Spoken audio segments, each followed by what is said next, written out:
Mhm.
Let me check. Can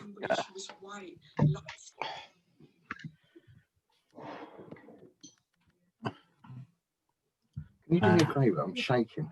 Can you? 3:30. I will be picking up my son from the school.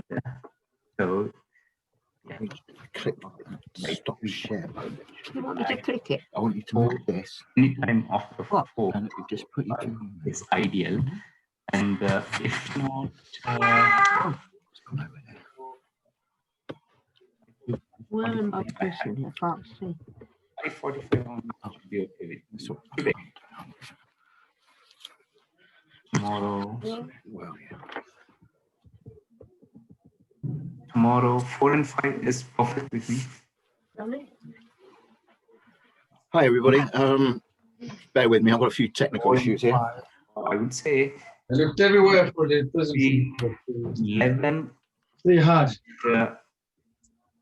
1 is pretty much free. Between 11 and 1. Slash, Sorry? the slash. Welcome one, there's nowhere. Air present, no one. What? Welcome your ants. What? Welcome your ants.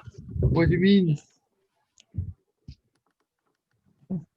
I'm trying to find a present for you, baby. Yes, please. But the result is new. Yeah. Do you want the V2 old Ferragamo? I found like very cool bag Ferragamo. The watercolor. Black. Sure. Me no black bag anymore. Okay. But it was very nice. It was super cool. It was just too wore out. Thank you for the call, and we'll catch up tomorrow for And then Hi everybody. but it was really I cool. hope you can hear me. Then I tried. Welcome to our workshop. We're still just getting a few people coming in, so if you just bear with us for a minute, and then we'll get everything underway.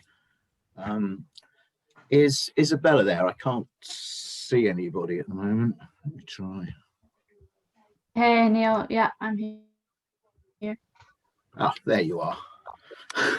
I've got a few technical problems here, so we've got 25 people. We've got a few more registered, so if we're just given a couple more minutes, Isabella, and then I'll introduce you, and we'll get underway, if that's okay. Oh, sorry, you can't hear me. I haven't got my mic in.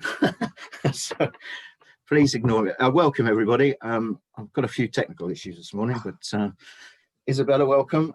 As I say, we've got a few people in the waiting room. I'm going to let them in a minute. We've got 25 online at the moment. So what I will do is, if it's all right with you, Isabella, I'll let you start. I'll add people as we go along. Yeah. Okay, great. Everybody can hear me.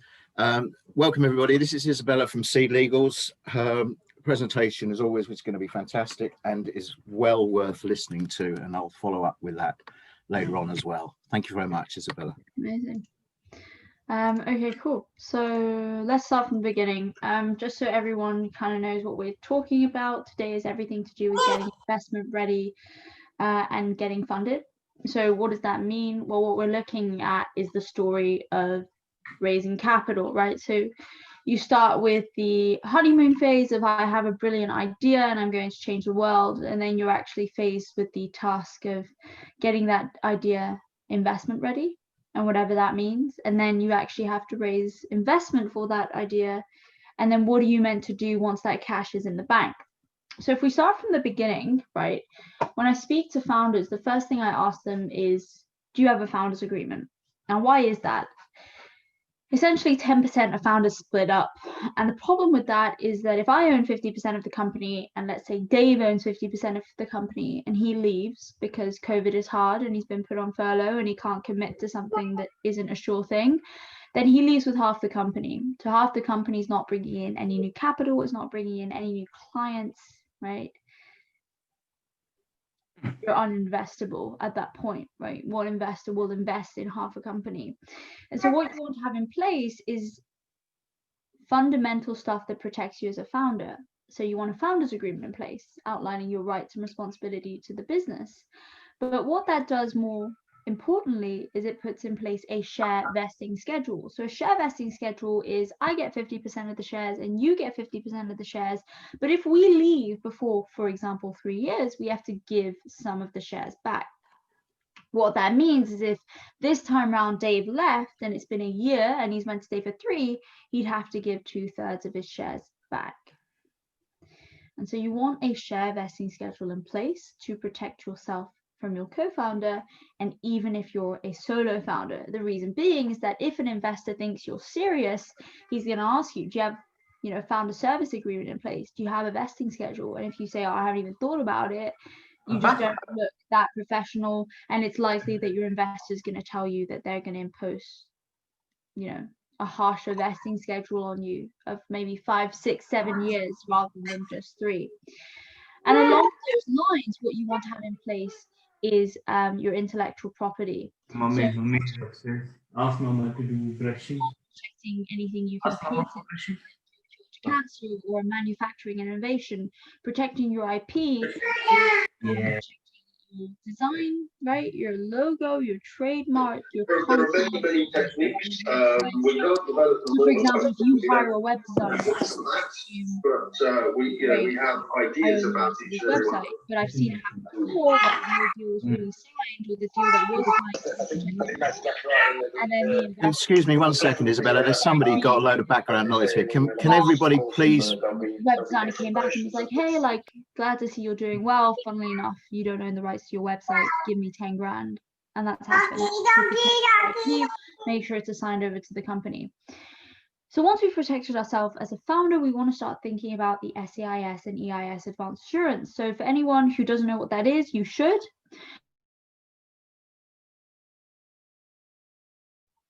SEIS and EIS is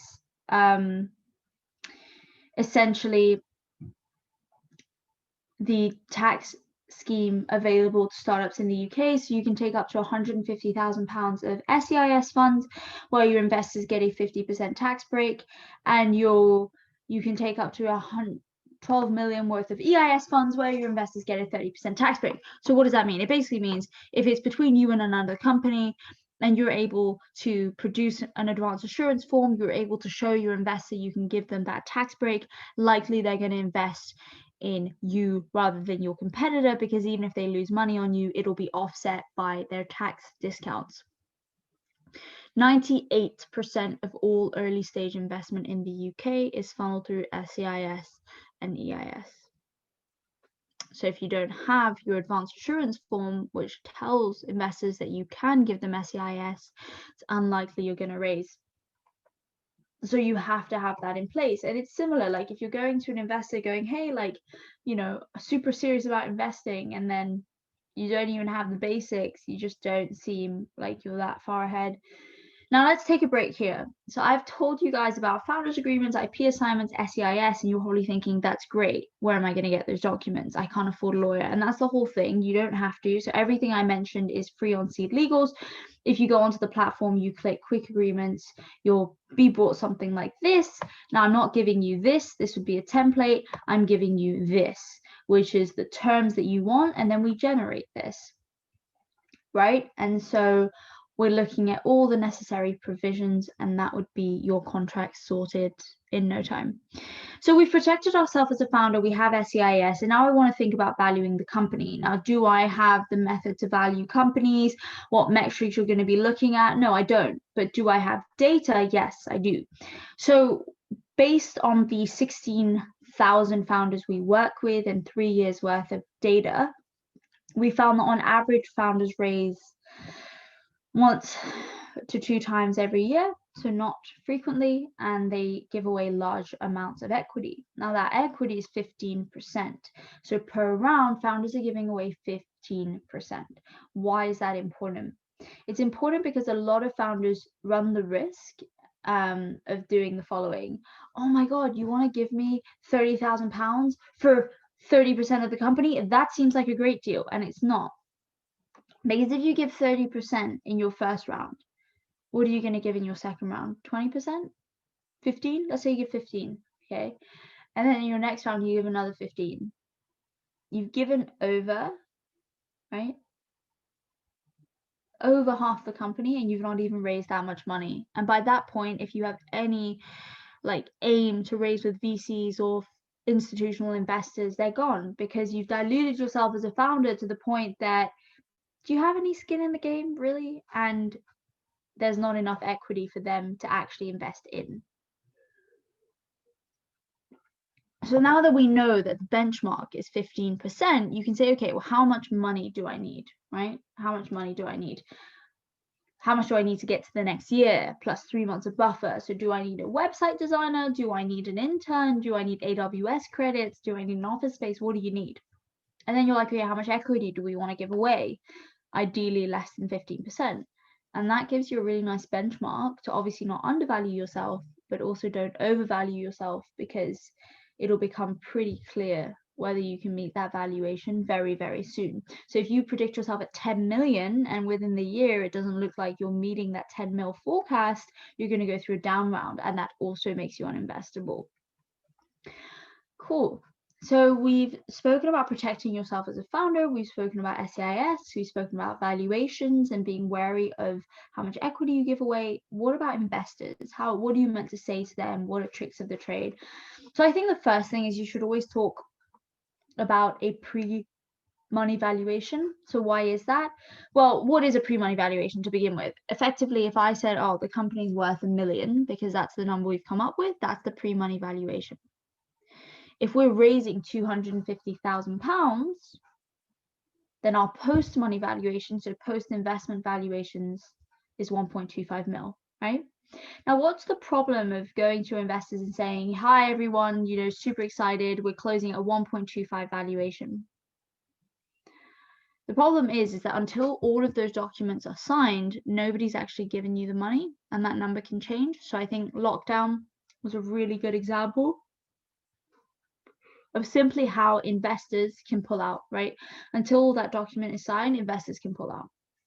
So if I email all of you and I'm like so excited to close our round tomorrow at 1.25 mil, and then one of you emails me and goes, hey, actually, I've got to pull out £100,000 and I'm left at 1.15, and I have to email all you and say, hi, actually, really sorry, we're closing at 1.15, then we have to change the documents, we have to update cap table, and you run the risk of losing other investors.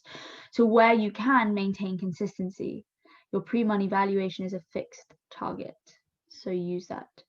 Similarly, with investors, you want to have two decks. You want a short deck and you want a long deck. Why? Because if you start sending your most intricate financials out to everyone, you look a bit dumb, because loads of people now have your financials, loads of people can use them against you. You may have shared confidential information, right? And so for any investor that was interested in you, they may not be anymore. And any investor that was trying to screw you over, they now can. So how do you avoid that? Well, effectively, you have a short deck of this is us, this is why, this is how, this is what we do. And you have a longer deck of this is us, this is why, this is how, and these are our financial predictions, and this is our revenue model, and this is our business model, and this is what the next 4 years look like. Now, if a VC gets in contact with you and says, hey, we love what you guys are doing, come sign a term sheet, don't just assume they're doing that because they have your best interests at heart, right? What they may be doing is their due diligence, right? And that's not to say you have to go to everyone and make them sign NDAs. That's not that. Just be smart, like do your due diligence on your investors. If someone's coming to you and it actually looks like they've just invested in a company of your size and type, they're probably not going to invest in you. Similarly, look at the VC's portfolios. What kind of companies do they invest in? Who's wasting your time? And I think that leads me really nicely to my next point, which is like, in the same way your investors do due diligence on you, do due diligence on your investors, right? So who are they? Who have they invested in? Do they actually have the money that they said that they have? If you go on Angel's list, like, can you see anything? If you go on Bohurst, like, what was their recent LinkedIn activity? Who are they affiliated with? Because yes, it's true, like kind of the more stuff you send out, the more likely you are to get responses. But with Angels, like your best advice is the following: warm leads do better than any others. So if you know someone who's raised recently, whether a founder or an investor, get them to introduce you, because even though the person they introduce you to might not be right, they may know someone who is. Ask for advice and not for money. So if you email an investor, I don't know if Neil will agree with this, but if you say, hey, give me 50 grand, I have this great idea, it doesn't look great. Whereas if you're like, I actually know I saw you invested in all these things, you clearly know the area well, could you give me a bullet point on my deck? And then what happens is, he probably will, or she will, smash your deck to pieces, but that's a good thing, because then in the next few weeks or in the next month, you can email them back and saying, hey, thank you so much for what you did. Funnily enough, everything you said, we actually disproved, and the advice you gave, we brought on, and suddenly you have a relationship. Sorry. So, loads of little tips and tricks like that. And the final one is make sure your equity dilution is right. So your equity dilution is how much equity do your investors have? Like how much does it look like? And that should be shown through your cap table. Your cap table is what is shown on the slides. It's the pie chart of ownership of the company. Now, if I'm an investor and I say, hey, I'm going to give you £30,000, what's my equity dilution? And you can't get the maths right, it just doesn't look good. But let's say you've closed your round. Congratulations, you've got someone to commit. That's amazing. What do you need to look out for? So although I could go take you through all the terms, I'm not going to, because we'll be here and it's a separate webinar that we do. But really what you're looking for is maintaining simplicity. So your share classes, keep it simple. There's no point having the alphabet share class of A class and, A shares and B shares and C pref shares and D ordinary shares, and that's nonsense. You want to create ordinary shares for when you incorporate with voting rights and dividends. Then you want to have maybe A ordinary shares for your investors that might be coming in on special provisions, and then B ordinary shares for your employees. But never ever create a share class where there's no owner of that shares. Like, don't create legacy shares just in case someone might join. Similarly, with your governance, be very careful. So whoever you bring onto the board, remember that they have a voting right. So if you guys don't align or they're not knowledgeable in your field, be really careful. In the same way, be careful about what you agree to come under investor consent. If the investor consent, which is basically investor veto, is too broad, you won't be able to do anything. And I think a really good example of that is a founder I was working with who, even to join an accelerator, even to pitch at an event, he needed permission, and that just becomes a huge bottleneck. So be really careful.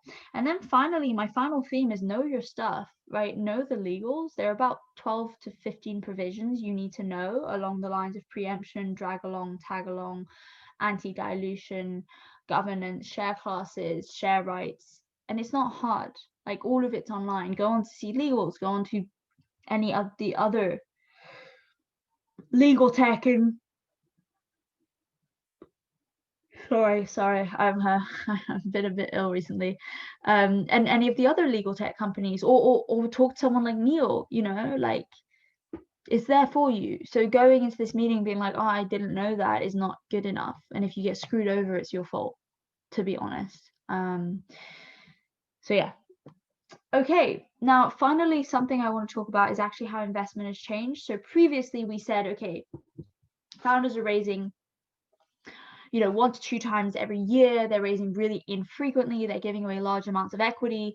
Why was that a problem this year? It was a problem this year because a lot of founders were aiming to raise in February and then didn't. And then they had runway, right? They had a runway.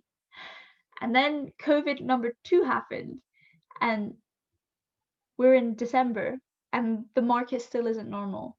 So you can imagine how many people were in a position of, oh my God, we're going to go cash flow insolvent, right? Who could have predicted? And if you're in a sector like travel tech or hospitality or fintech, anything outside of logistics, mindfulness, educational tech, you're not in a good space. And so maybe you could raise money, but do you really want to go through a round? Is it the best time for your valuation? Probably not. And so arose the concept of agile funding, the ability to raise ahead of your round, go through your round, and top it up later. So what do I mean? Well, if let's say you meet an investor today and he's like, I want to invest in you, typically you say, okay, great, our round is closing in 2 months. Now you can say, great, let's close the deal. And what happens is they give you the cash.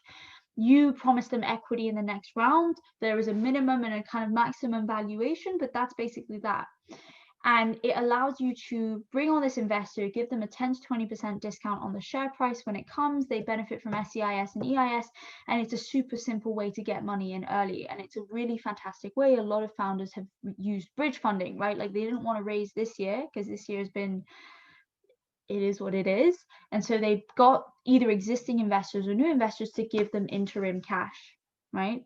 Other people use this to start their business, right? Rather than going through a massive round, they just want to raise a little bit of cash. Great, you can do that too. So that's fantastic. And it's called an ASA or a seed fast, and it is the future of investment, this ability to not be constrained to we have to close now, and if you don't, tough luck. And then the next part of that is topping up after your round. So let's say if we think about the example I gave on you're about to close your round and then one of the investors pulls out, that's a big problem. And typically before you had two choices, either, you know, hope for the best, keep your round open, maybe an investor will come and you run the risk of losing other investors, or you can close your round, right? And change everything and give away more equity and all of this stuff. And so now what you can have is something called an instant investment. And what that is the agreement that, okay, if we do not meet our target raise, we can continue raising with no permission. So it doesn't dilute your existing investors because they know what the raise is meant to be. But it just means that if you lose investors or you haven't got everyone you want or you don't like the investors you have, you can top up your round later. So what we're seeing is investors getting in money early, then closing their round, and then adding little bits after.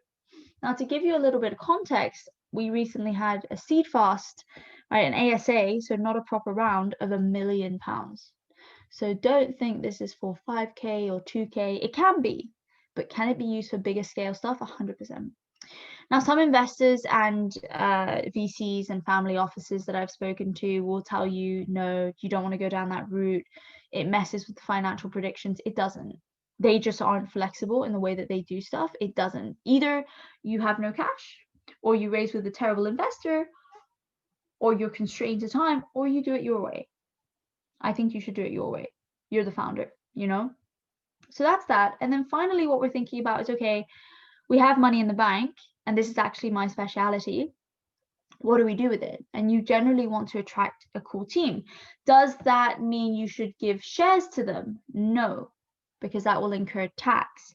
What you should be using is the EMI option scheme. It's the most tax efficient way to give equity to your team and also get corporate tax discount for the company.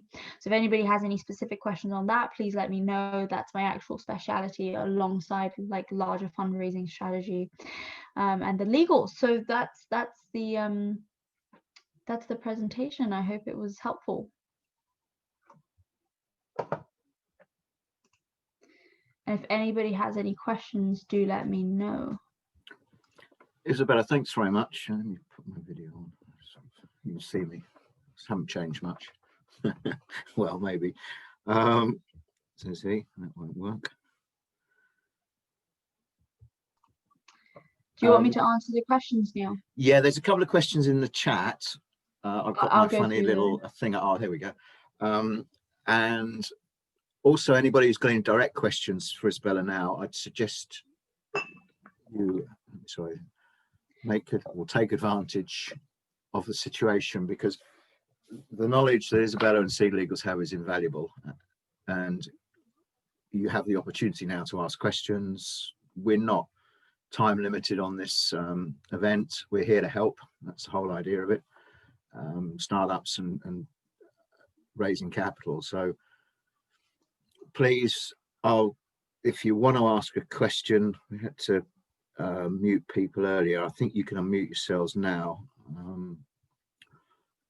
And also just add one to the chat, and I'll turn that off for a second. Let me see if I have muted everybody or unmute everybody.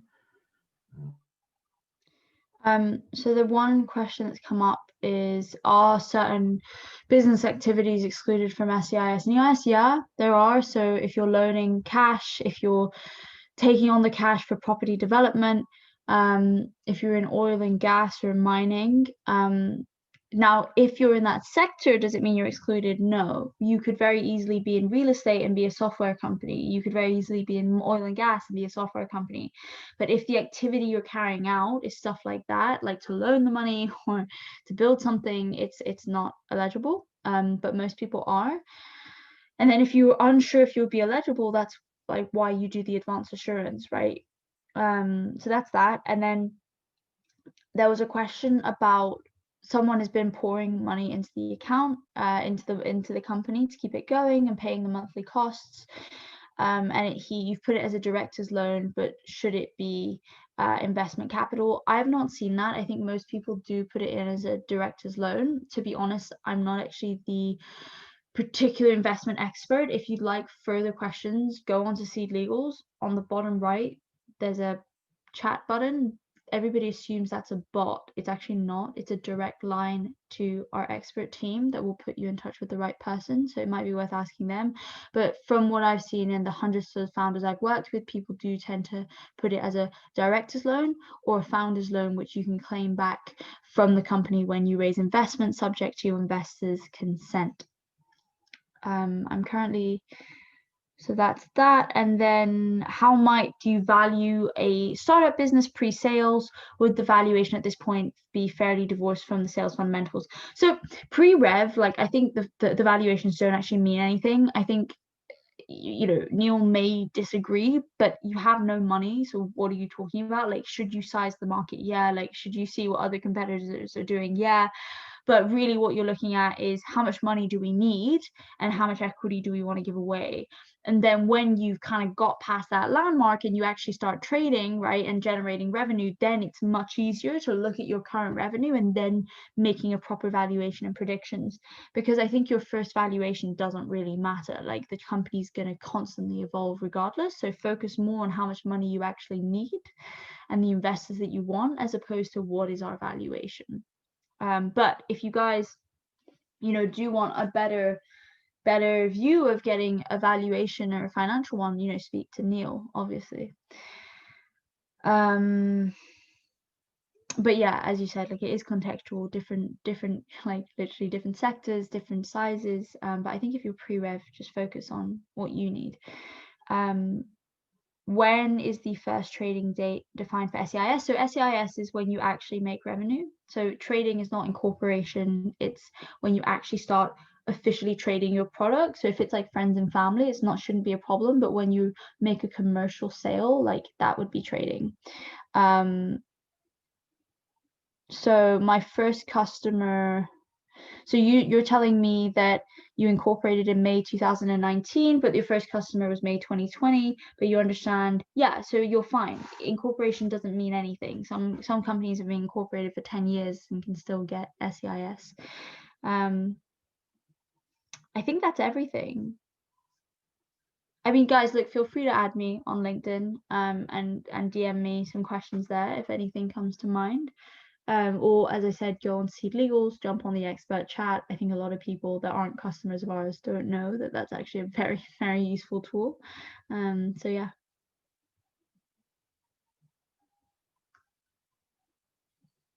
I think that's it, Neil. And I'll pass.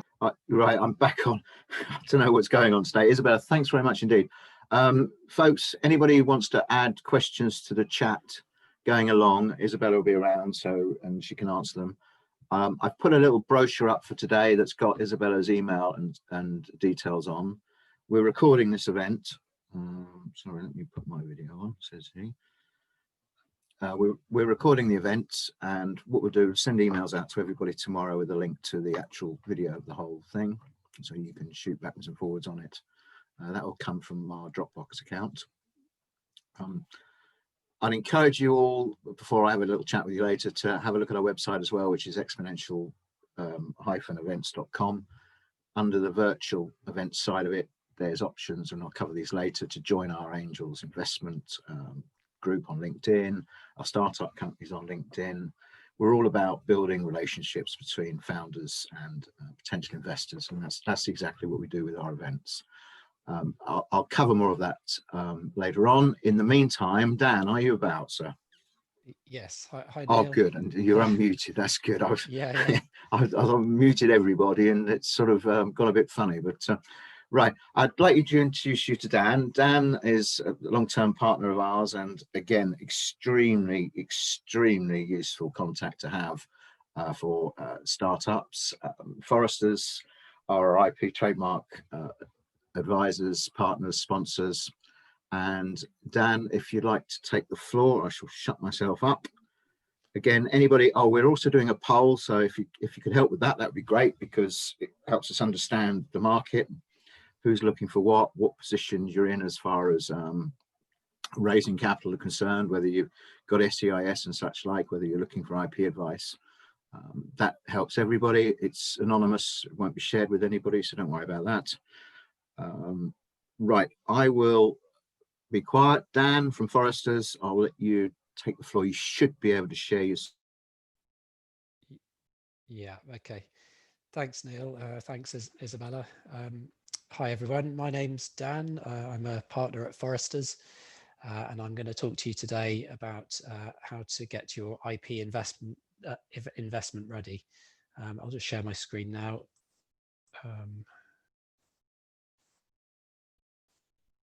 Okay, hopefully you can see my slides. So yeah, I'm from Forresters, and just moving on now, we're going to look at various forms of IP, and I'll be covering the three main ones, which are patents, trademarks, designs. There's other forms of IP which I'm not going to talk about today, but including copyright, trade secrets, and various other rights for protecting plants and databases and that kind of thing. So the best way to run through these IP forms is to look at some case studies, kicking off with trademarks. So a trademark can be registered to protect your company name, product name, slogans, graphics, symbols, that kind of thing. Here are some typical trademarks here. And the reason for registering your trademark is to stop others trading under your name and basically stealing customers by using your brand. It's really important to get this protection in place for your company. And I suspect a lot of you are early stage startups, so and you may be thinking of choosing a company name right now. If you're at this stage, it's a good idea to make your company name, make it distinctive so it stands out for obvious reasons. And also it's important that the name isn't actually descriptive of the goods or services that you're providing. And this will help increase the chances of you being able to register your trademark and get a monopoly on the use of that name. The good thing about trademarks is they last indefinitely, provided you pay a renewal fee, usually every 10 years. Okay, moving on to registered designs. Now, you can register the design of the appearance or the whole or part of the whole or part of a product, and this really protects the appearance of your product or your website and that kind of thing. And the requirements are that the design must be novel in the sense that it's not a design that's out there already. And the design must have individual character in the sense that it creates a different overall impression. Now these are pretty low bars to meet, so you can have slight differences in your design over what's gone before, and that will be deemed to meet the requirements. And the good thing about registered design protection is it's relatively quick and cheap to obtain. You can get an EU-wide design registration within one or 2 weeks. And this will give you a registration number which you can put on your product or on your website, and it can be a good deterrent against others who might be thinking of copying what you're doing. It shows you're serious about protecting your IP and you've got some protection in place. And a design registration lasts for up to 25 years if you pay renewal fees every 5 years. here are some examples of what you can register. It's pretty broad: packaging, parts of products, also logos, computer icons, interfaces, so parts of your website, typefaces, graphic designs, basically anything that has a distinctive appearance that you want to protect. So moving on to patents. Now, a patent it's an IP right that gives you the right to stop others from using an invention that you've come up with.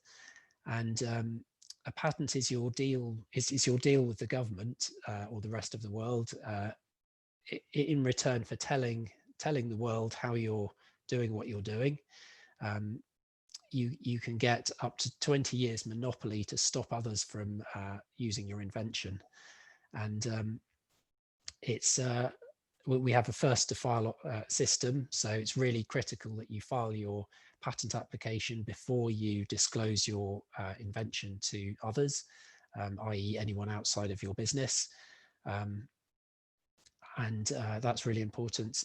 Once the invention's out there, it's no longer possible to get valid patent protection in Europe, at least. So yeah, always file before you disclose, or use an NDA if needs be. And the requirements for patentability: the invention must be novel in the sense that it's not known already, not published anywhere. And the invention must be inventive in the sense that it's not an obvious combination of what's gone before. And also the invention mustn't be excluded from patentability. And there's a list of exclusions, which includes business methods, mathematical methods, methods of treatment, and that kind of thing. So yeah, it's important to steer around those when you're drafting your patent application.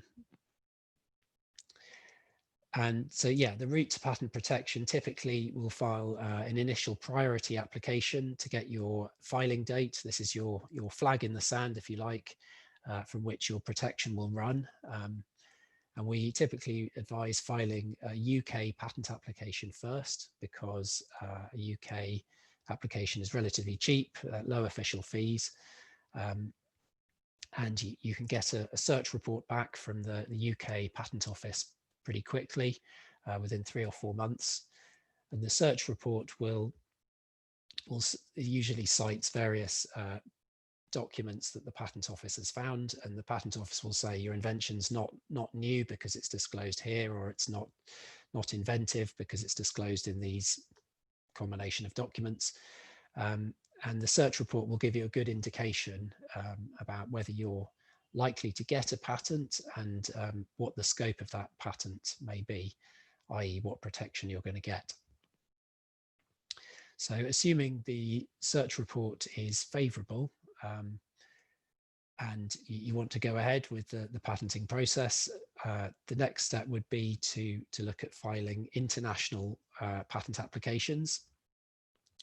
And you've got 12 months from your UK filing date in which to file in other countries. Now you could file in your key countries where you want protection. You'll need a patent in every single jurisdiction where you want protection. So your key markets, or your countries where you're manufacturing, that kind of thing. And it's pretty expensive to file these foreign applications. So a typical route for startups would be to file what's called an international patent application, or PCT application, in this 12-month window. And this will basically keep the door open for you to apply later on in almost all countries around the world. So it basically buys you another 18 months in which to decide where you want to file and where you need protection. So a total of 30 months from your original UK filing date. So that's how long you've got. You'll also need to raise quite a bit of capital to fund these national phase filings in the various countries.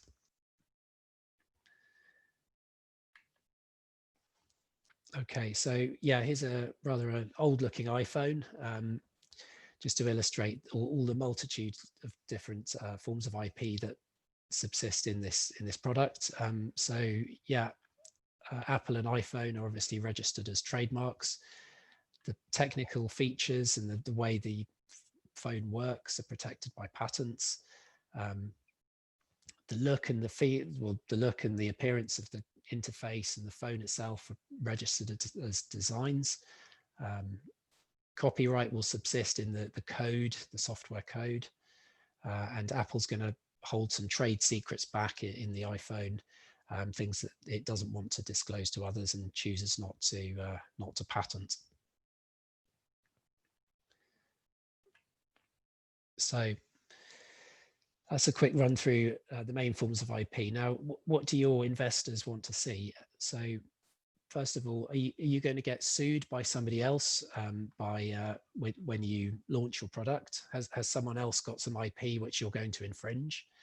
To check this, you can do a freedom to operate search. You can look at your competitors' IP portfolios. You can see what patents they filed. Make sure you've got a clear path to bringing your product to market. Secondly, have you protected what you're doing? Have you got an IP strategy in place to look at what IP you have in your business and your products and services? And have you worked out what you're going to file for, and get some search reports, work out whether your technology is actually patentable, and have a pipeline of IP filings, as I described earlier, filing in the UK and then other countries. So yeah, work out your key markets, where you want to file and what you want to protect. And finally, I'll just mention the patent box. This is a way of reducing your corporation tax payments, and it's possibly not so much of much relevance for an early stage startup that's not paying corporation tax, but further down the road, you can reduce your corporation tax by half, down to 10% on worldwide profits derived from a patented invention. So this can be a real tax saving further down the road, and another reason to get your products or services patented. How can Forresters help? Well, we can do free 30-minute consultations. I've been doing these by video over the last year, or we could do them in the office in London. Yeah, we can look at your IP and discuss what you're doing, discuss your business, and identify the IP which might be protectable. We can put together an IP strategy and set out a roadmap for you hitting your IP filing milestones and raising the necessary capital for the patent filings and trademark filings. We can also help you put together pitch documents for investors. We can help you with the IP section of that. And yeah, of course, we can give you fixed price quotes for filing your various IP rights. And finally, we can look at your competitors. We can do patent landscaping searches and look at what your competitors are doing and work out whether you have freedom to operate and do what you're doing. So sorry, there's a bit of a sales pitch here, but we've got a full team of attorneys here, patents and trademark experts from all fields. My background's electronics and software, but we've got a life sciences team and trademark and chemistry team as well. And I'm just going to end this with a quick run through of a bit of a success story. This is I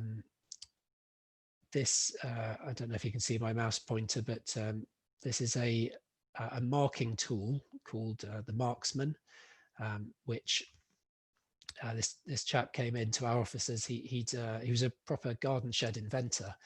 He'd been working on this in his garden shed. Literally, he was a builder and needed a way to mark out holes on a wall ready for drilling.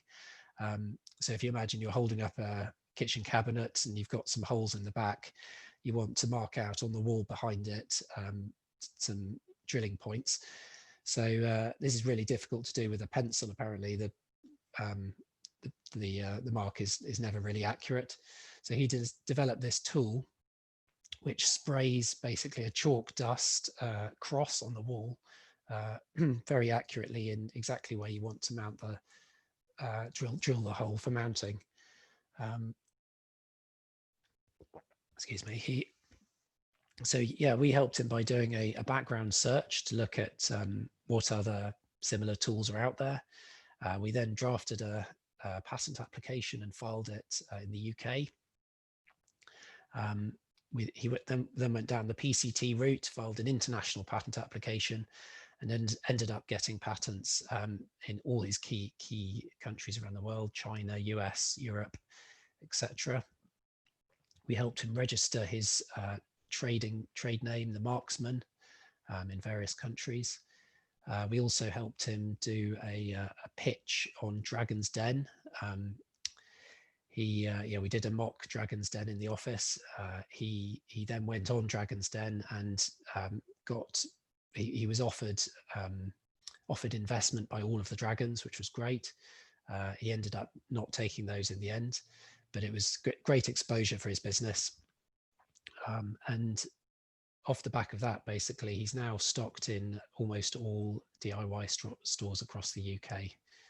So yeah, this is an example of a success story and how getting the right IP protection in place can really help your business and help you get success.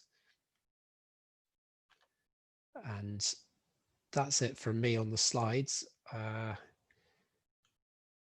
If anyone's got any questions, I will stop sharing my screen now. Yeah, hi Dan. There's a couple of questions in the chat at the moment. If you want to answer those, and also if anybody else has either got a direct question for Dan or want to put one in the chat for now, then feel free. I'll let you answer those ones. Okay, thanks, Neil. So how long does it take to get a patent approved? Yeah, the patenting process is a long one, and it varies from country to country. In the UK, you're probably looking at around 2 to 4 years to get your patent granted. So what typically happens is you file your patent application, and it will remain pending until it's granted. And while your patent application is pending, that's when you can put patent pending on your product and literature. But it's only once you have a granted patent, i.e. after around 2 to 4 years, that you can actually stop others from using your invention. So yeah, so for UK, around 2 to 4 years. Europe, it can be longer. It can be 5+ years. In the States, it's usually around 2 to 4 years, same as the UK. So second question, how early should we consider trademarking? Is it useful for a pre-sales company? Now this is a good question. So trademark, unlike patents, it's not critical for you to protect your trademarks immediately, because you can seek trademark protection once you've got your business going, and do it at a later date. So I would say you should consider registering your trademarks once you've established your business and you know the name that you're going to be trading under, and you're trading already. That's when I would suggest. So, but yeah, feel free to drop me a line if you want any more information on that. I'll put my contact details in the chat box in a minute. So, okay, next question. Startups often change their logos or even brand names. Is it worth trademarking early? Okay, yeah, I think I'll refer to my previous answer here. So yeah, wait till you've settled on your logo and branding before you start filing your trademarks. So yeah, I would say wait, don't file too early. Okay, next question. do you recommend DIY for filing trademarks, or should we use an agency or lawyer? Yeah, so there's a lot of services out there online where you can register your trademarks pretty cheaply. The reasons for using an agency or lawyer will be in that the lawyer will be able to help you draft the goods and services in the trademark application to maximize the scope of protection, because you need to protect your mark in the specific goods and services that you're operating in, but you also want to cover other possible areas which you may not have thought of. So you wouldn't want somebody else using your mark in it for a slightly different form of goods or services. And so, yeah, so I really recommend seeking advice, even if it's just an initial chat from a trademark attorney, trademark expert, in order to be sure that you've got the maximum scope of protection for your branding. So yeah, again, Forresters can help with that, of course. So do drop me an email. I think that's it in the sorry, one more question. For a startup operating in both the US and the UK, should we register for IP protections in both, and which country usually costs more? Yeah, so I guess what you're talking about is patent protection here. I mean, I would recommend starting in the UK first because it's cheaper, there's lower official fees. You can get your filing date here in the UK, and then everything runs from that filing date, whether it's the US or anywhere else. So there's really no downside to filing first in the UK. The US is much more expensive because US attorney fees are a lot higher than here in the UK. But yeah, I would suggest if you're operating in the UK, then UK is a good starting point. And like I say, there's no downside. Okay, I can't see any more questions. I'll paste my email address in the chat box if you want to drop me an email. But other than that, that's it from me. Thank you. Dan, thanks very much indeed. Again, if anybody wants to contact Dan, he's going to paste his information now, and also a little, oh, hang on. Okay, we've done that. That's great.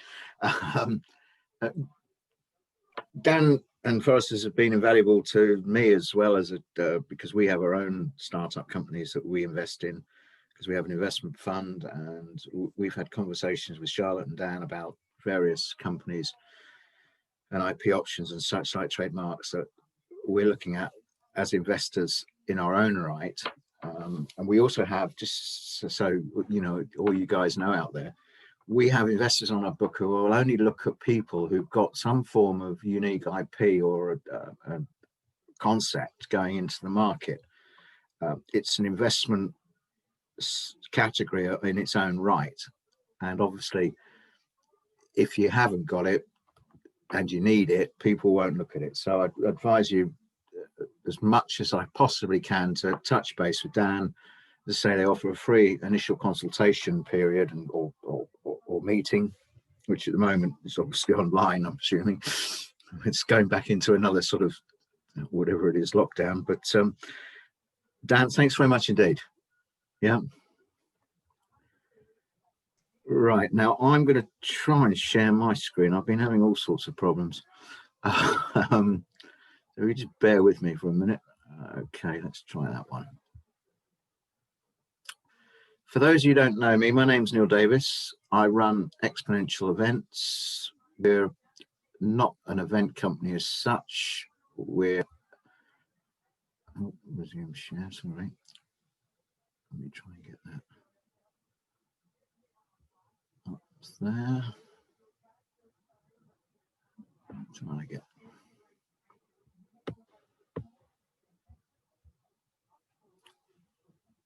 as I say, I've been having a few problems today. Shoot back up the top here. Okay.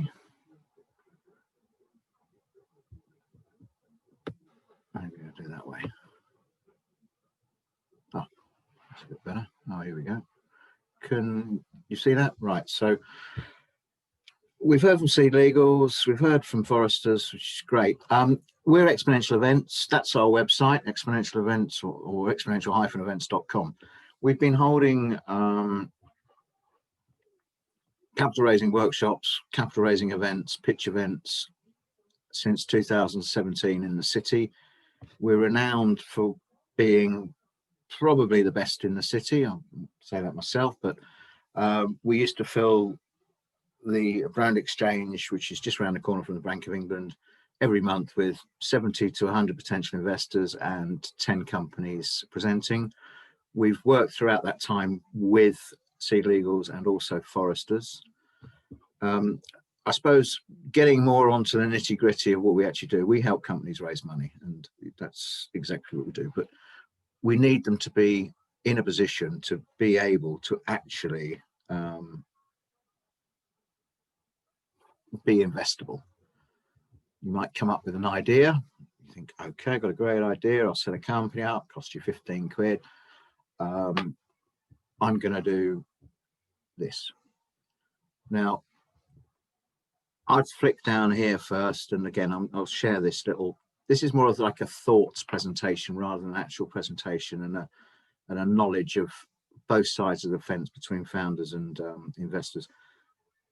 Validate your concept first. The reason I say that, if I flick down here, is that the reason startups fail is they've got something, or they're trying to sell something, or a product or a service that the market doesn't want. 42% of all startups fail on that basis. Staggering amount, or staggering figure. Sorry, one sec. Here we go. Right. Rule one, this comes back to what Isabella was saying from Seed Legals earlier. And obviously there's a few industries excluded, but can be got around. And again, that's the importance of speaking to people like Seed Legals. If you don't have some form of SEIS or EIS, advanced assurance tax breaks for your investors, you're going to find it extremely difficult to attract angel investors, such like. Yep. I suppose the second thing that comes off that is that it's actually going to cost you some money to raise some money. Yep. And you have to have that in your budget. It's not free. You know, you might have to go and meet an investor, assuming or when the actual lockdown and COVID gets over. Physically, you might have to fly to Edinburgh, or if you're in Edinburgh, you might have to go to London, or if you're in Wales, you might have to come to Manchester, whatever it might be. It's going to cost you money. So bear that in mind. I think Isabella mentioned a number of things. I think on the validation side, my advice is this. Get hold of your LinkedIn contacts, send them a teaser. I'd put a teaser in front of a short pitch deck. Short pitch deck would be 4 or 5 slides that you could present at one of our events within 3 to 5 minutes. The flyer, which you could send out, would be like, this is what we're looking at doing, this is how we're going to do it. Yeah. What's your thoughts on it? And this is part of the validation concept. You're obviously going to be extremely keen on your concept. You're going to fill your business plan or your pitch deck with slides and everything else. Investors won't look at it.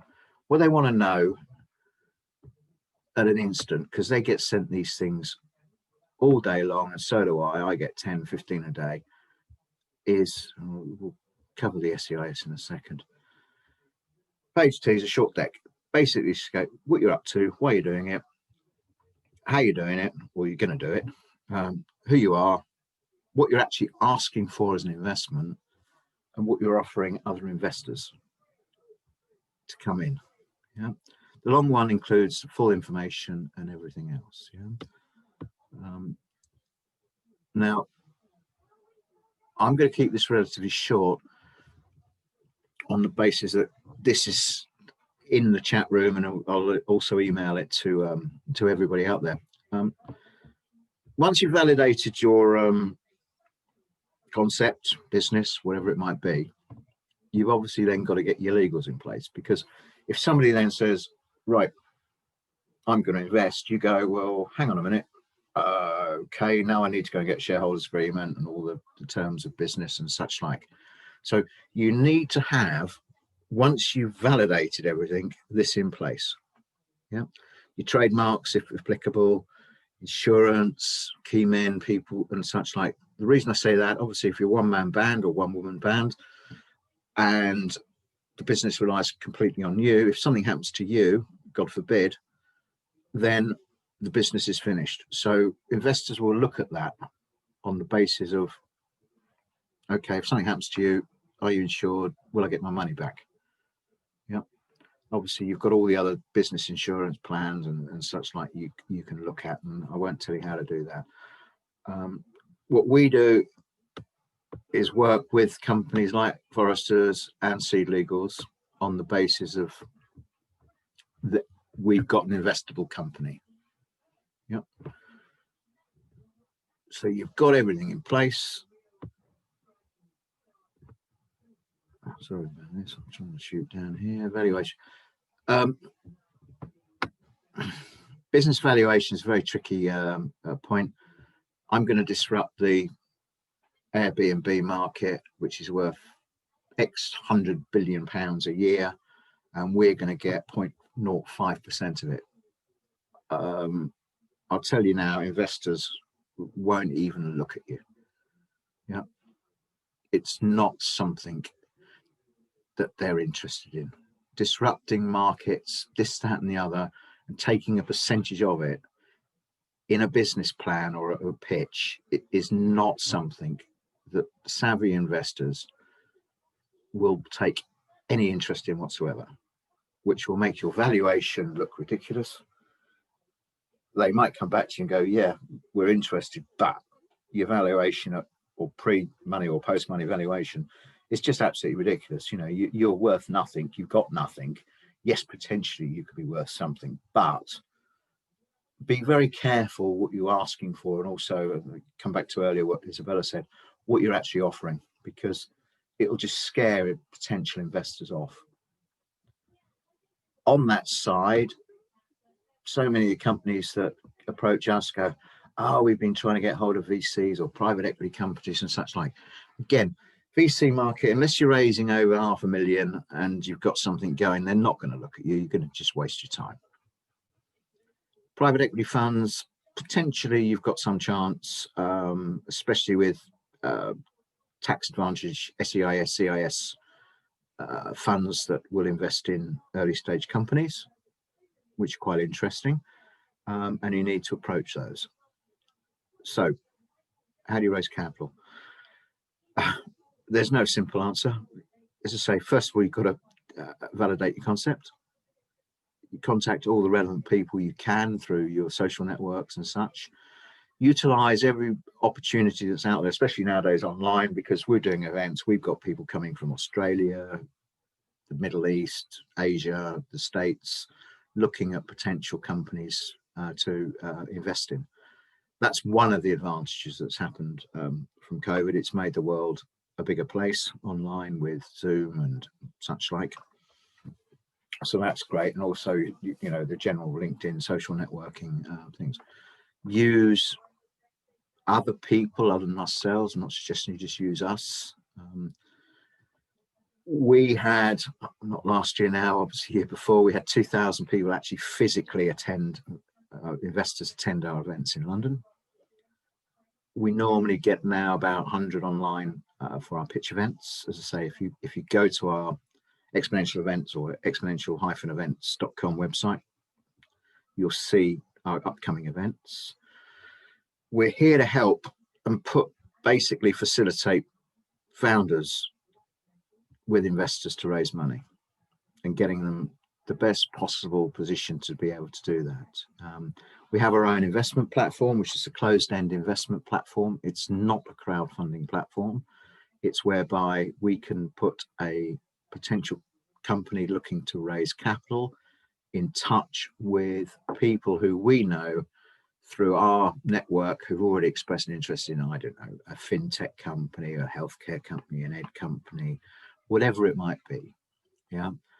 And it enables us to put, you know, founder in touch with potential investor. You can look at crowdfunding options, they're there. Normally they'll require some form of investment, friends and family and such like, up to some of them maybe 60% before they'll put the deal on their platform. But it's there. We do, obviously, as I say, pitch events where we help companies, we put them in. We offer a set fee online now for like a 5-minute pitch to 50, 70, 80 people for £100. We'll follow it up, we'll video it. Investors can then get in contact with you. As I say, we've got an investment platform. Please contact me on that. If you go on to our website again and go under Exponential Events exponential-events.com networking, you'll see our LinkedIn groups. We've got an Angels group, which is exactly what it says. At the moment, I think there's near 300 potential investors on that. You're more than welcome to join that. Again, just go on our website. We've got a startups group for discussions, startups and such like to help. We've got a meetup group as well. That's again all on our website. I won't cover this one too much at the moment. That's our events when we hold them. Obviously, that's the platform. We're jigging that around at the moment. It's to say it's a closed-end platform. Again, if you want to put your company on there, either send me an email, which is up the top here. That's my own LinkedIn personal page, which you're more than welcome to contact me on. It's my mobile. Again, this is saved in the chat and will be sent out to everybody. If I flick back down the bottom, as I say, what we're here and our partners to do, you know, feel free to contact Isabella at Seed Legal. She can help you out immensely. As I say, the SEIS side of capital raising is vitally important. If you don't have it, to be brutally honest, you might as well forget what you're doing, because you're not going to get anywhere. You might get a few friends and family invest in something, but you're not going to be able to raise going forward.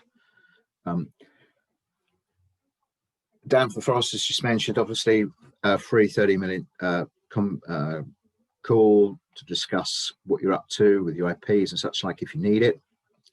Again, vitally important. We charge, say, £100 to anybody who's been on one of these events to attend or actually pitch at our events. We're here to help. That's the point. As a facilitator from, you know, a company looking to raise, to put them in touch with potential investors, city professionals, angels that we know and such like. So that's it from me for now. If anybody's got any questions, please feel free to shout out or pop them in the chat. It seems to have gone up there and disappeared somewhere. Let me stop sharing that for a sec. Does anybody have any questions for me? Oh, okay, here we go. Neil, do investors attending your events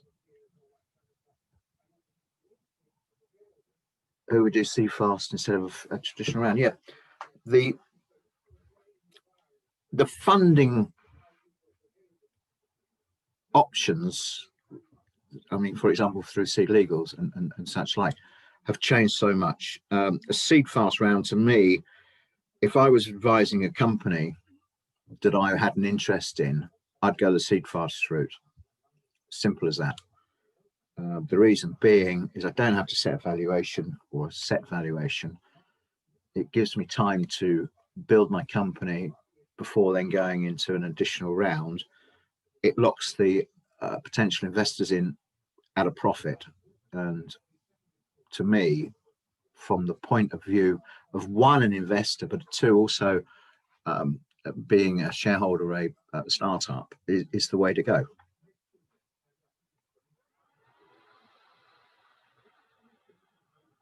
Do you think in-person events are between that? Hi, Mai.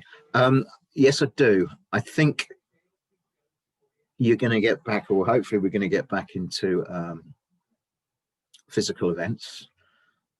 The advantages of physical events are that we know who's coming, we know who's in the room. We normally, let's say, we take over the Brand Exchange, which is literally 2 minutes walk round the corner from the Bank of England. We take over the whole club for the night. So we have bar, we have room upstairs that holds 70 to 100 people, packed. Obviously, we can't do that through social distancing rules and regulations, and normally 10 companies presenting.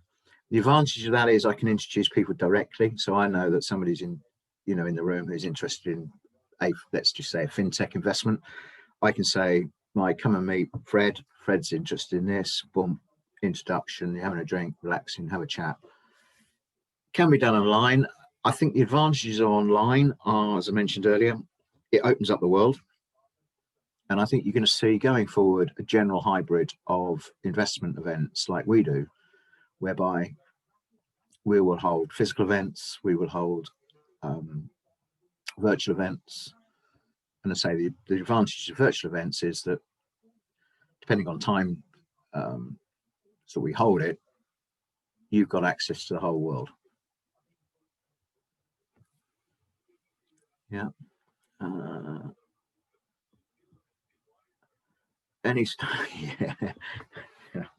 Yeah.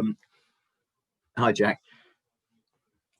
I think we've closed so far, or helped close so far, even in the COVID situation, we've had about 6 companies that we've had present at our events close their rounds. I hope that answers your question. I'll tell you a little story. I won't mention names on that point. I invited a couple of guys I knew, it's back maybe 12 months ago or so now, and we had a company present at our event. And I had an ex-Goldman Sachs banker come. I had my friend who's a UK IFA come. The following day, I'm due to meet my mate in London at a club. So I turn up, there he is. Sitting next to him is the ex-Goldman Sachs guy and the guy that had presented at our event the night before. Yeah. Needless to say, the Goldman Sachs guy invested in his company and became a founder shareholder. So that gives you an idea of the way we work. Hope that helps, Jack.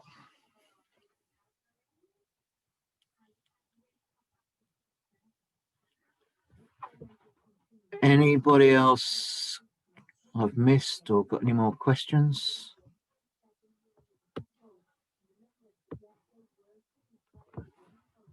Okay. We've got a pitch event this Thursday at 6 o'clock. I'll share the link for anybody who's been on this Zoom. You're happy to have you attend to see what we do.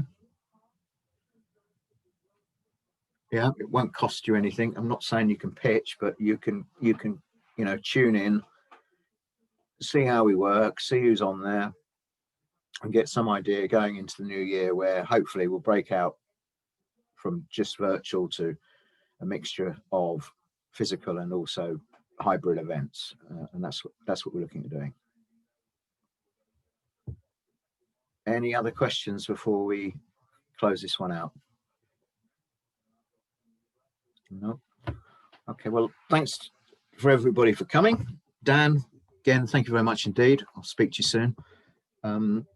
Isabella, and I think it's left, but again, thanks very much, Seed Legals. And if I can help in any way, please just say, go onto our website, check it out. We're here to help, and I wish everybody a very safe and Merry Christmas. Thank you very much.